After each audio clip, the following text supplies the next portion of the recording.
রাজবিদে। আমি এখন কবিগুরু রবীন্দ্রনাথ ঠাকুরের লেখা সে যদি কাব্যগ্রন্থ থেকে নেওয়া পরিচয় কবিতাটি আবৃত্তি করব। পরিচয়। একদিন তরিখানা থেমেছিল এই ঘাটে লেগে, বসন্তে নূতন হাওয়ার বেগে। তোমরা শুধায়েছিলে মোরে ডাকি, পরিচয় কোনো আছে নাকি, যাবে কোনখানে? আমি শুধু বলেছি কে জানে। নদীতে লাগিল দোলা, বাঁধনে পড়িল টান, একা বসে গাহিলাম যৌবনের বেদনার গান।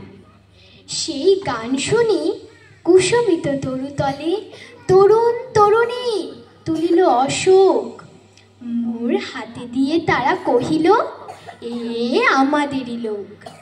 আর কিছু নয়, সে মোর প্রথম পরিচয়। তারপরে জোয়ারের বেলা সাঙ্গ হলো তরঙ্গের খেলা। কোকিলের ক্লান্ত গানে বিস্তৃত দিনের কথা অহস্যাৎ যেন মনে আনে। কনক চাপার দল পরে ঝরে ভেসে যায় দূরে। ফাল্গুনের উৎসব রাতের নিমন্ত্রণ লিখন পাটের ছিন্ন অংশ তারা অর্থহারা। ভাটার গভীরে টানে তরিখানা ভেসে যায় সমুদ্রের পানে। নূতন কালের নবযাত্রী ছেলে মেয়ে শুধায়েছে দূর হতেছে। সন্ধ্যার তারার দিকে বহিয়া চলেছে তরণীকে।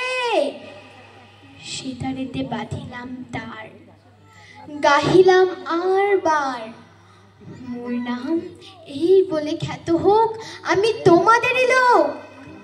আর কিছু নয়, এই হোক শেষ পরিচয়। নমস্কার।